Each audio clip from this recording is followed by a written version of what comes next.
Hai, saya Marta Suherman. Hari ini kembali ke sesi Q&A dan saya akan membahas satu buah email yang sudah masuk ke dalam inbox saya.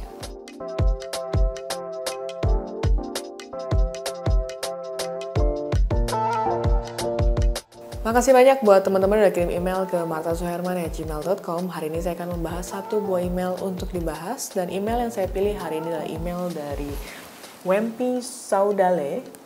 Wempi Saudale, alamat emailnya adalah wempisaudale9@gmail.com.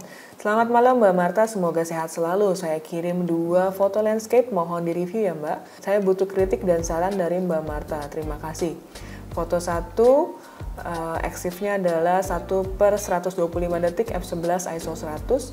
Foto 2, shutter speed 1/40 f14 kemudian ISO 500. Foto saya ambil saat di pagi hari.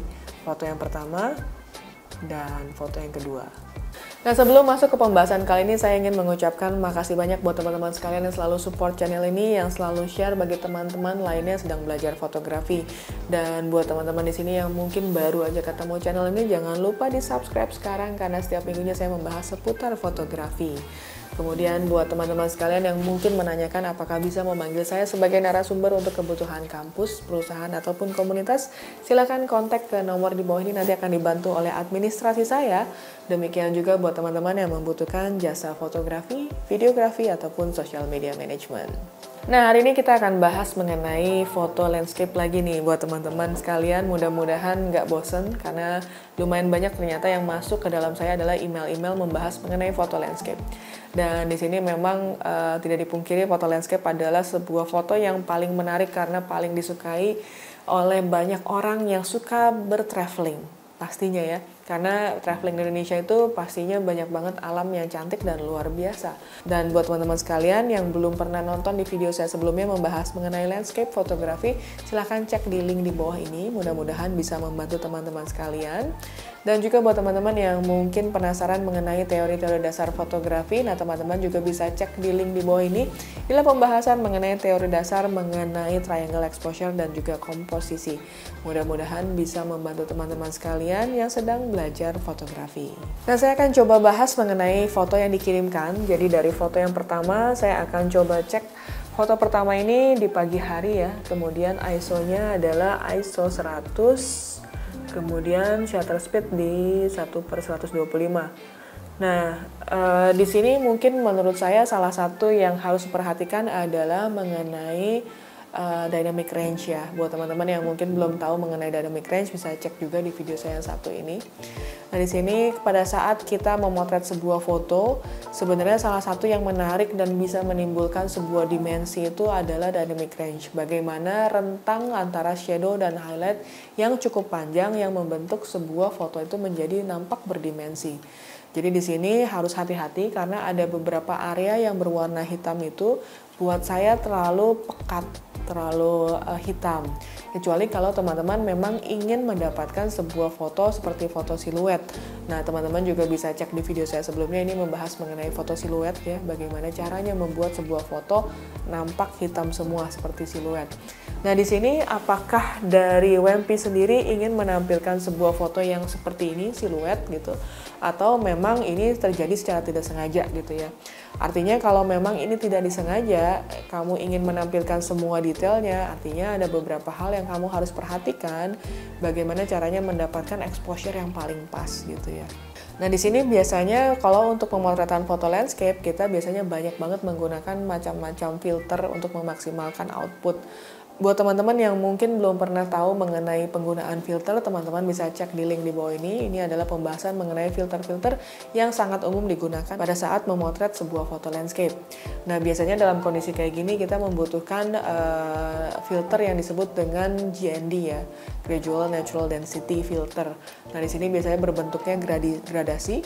Dan kalau misalkan teman-teman ingin mendapatkan yang berbeda, misalkan dari permukaan air ke bawah, itu ada lagi namanya reverse GND.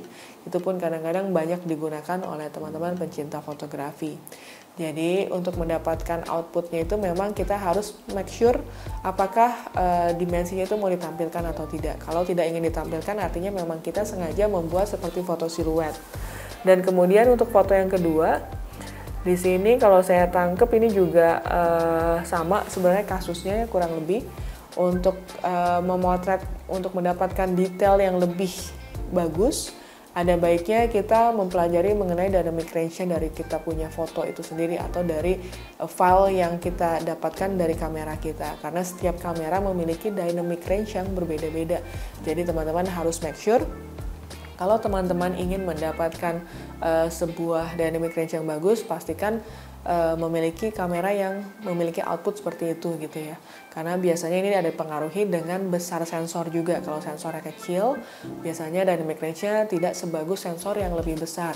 Buat teman-teman yang penasaran apa sih perbedaan antara sensor gede, sensor kecil, itu juga bisa cek di video saya satu ini.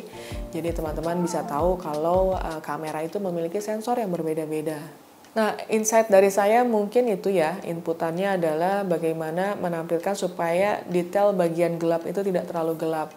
Karena kalau foto landscape, kalau ingin menampilkan memang benar-benar detail yang baik, sebaiknya memang dijaga. Jadi gelap terangnya itu harus dijaga, dan ini juga ada kaitannya dengan pada saat kamu memotret dan melakukan metering. Jadi kita harus tahu metering yang pas gitu ya, supaya gelapnya itu sesuai dengan apa yang kita ingin jaga dan terangnya juga tidak terlalu terang. Ini juga ada kaitannya dengan foto-foto yang underexpose ataupun overexpose. Dan buat teman-teman yang belum mengetahui apa sih underexposure atau overexposure, teman-teman juga bisa cek di link di bawah ini. Nanti teman-teman akan mendapatkan video penjelasan mengenai underexposure dan juga overexposure. Dan setelah itu juga teman-teman juga harus mengerti mengenai point of interest atau POI singkatannya ya. Jadi dalam sebuah komposisi fotografi ada baiknya ada satu objek yang kita tampilkan yang stand out sebagai inti cerita dari foto kita. Jadi sebaiknya teman-teman coba pikirkan pada saat memotret itu apa yang kita ingin tampilkan di foto kita ini.